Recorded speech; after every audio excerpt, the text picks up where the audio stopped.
ابدوئی border کی طویل بندش اور طلال چیک پوسٹ پر سیکیورٹی فورسز کی جانب سے مال بردار گاڑیوں، مسافر بسوں اور عام شہریوں کو دوران سفر گھنٹوں روکنے اور اذیت دینے کے خلاف تربت شہر میں مکمل شٹ ڈاؤن ہڑتال کی گئی۔ یہ ہڑتال آل پارٹی اسکیچ انجمن تاجران، بارڈر نمائندگان اور نیشنل پارٹی کی مشترکہ کال پر کی گئی ہے۔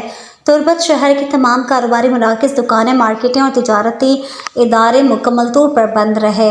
شہر کی سڑکیں سنسان رہیں اور معمولات زندگی مفلوج ہو کر رہ گئے۔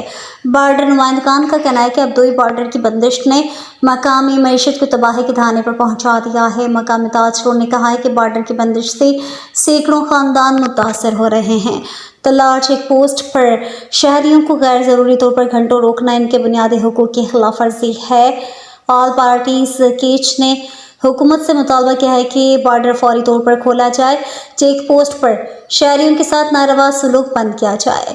تاہم ہڑتال کے دوران کسی ناخوشگوار واقعے کی اطلاع نہیں ملی۔